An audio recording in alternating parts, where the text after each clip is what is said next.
Okay, here's the case for today. You fall asleep and you have a dream. And you dream that your father appears and he tells you he has $10,000 that he left in such and such a safe deposit number in such and such a bank. And he wants you to go there and get the money and give it to Chaim Yankel. You wake up, you go to the bank, you take out the safe deposit box, and there's $10,000. Question: do you have to give it to Yankel? Question is an important one because it relates to the power of dreams. How seriously are we to take our dreams? Dreams plays a very important part in this week's Torah portion, as in last week's Torah portion. Joseph is the dreamer.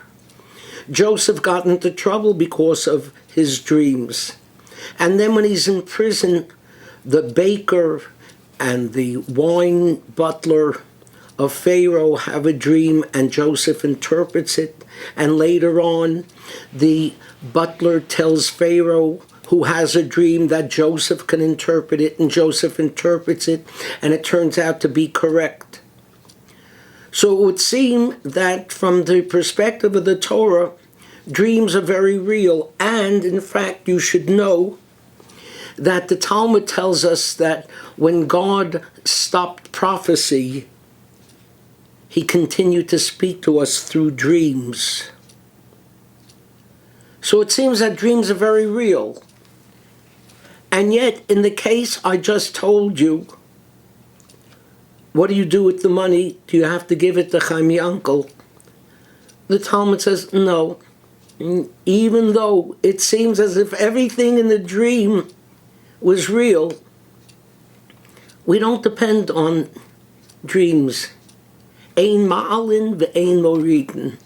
You don't lift up, you don't put down, not on the basis of dreams. So how do you explain it? Torah seems to put tremendous basis of dreams. Somehow the Talmud, yes and no. So there's a sage in the Talmud named Rava who said that there are two kinds of dreams. A dream you have through an angel is real. A dream you have through a demon is not real. What was Rava saying? An angel represents our subconscious. A demon is not our subconscious. If it's our subconscious speaking, we have to take that dream seriously. But if we're dreaming about food because right before we went to sleep we had pizza, you don't have to take that seriously. That's only due to stimulation. And the Abarbanel, a famous commentator, says, if you have a dream that's real life, that's like from an angel. But if you dream that there's an elephant in your bedroom, that's like from a demon. That doesn't have to be taken seriously. So we're never sure, really, about how seriously to take our dreams.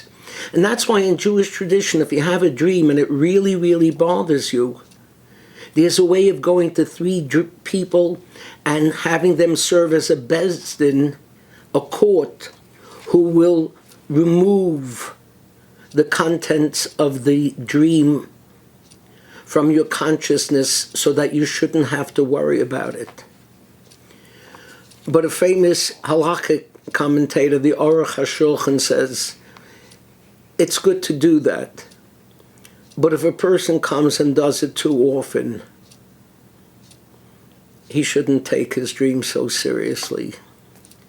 Very rarely do they actually come true. Have any of your dreams come true? Think about it over Shabbos. Have a good one.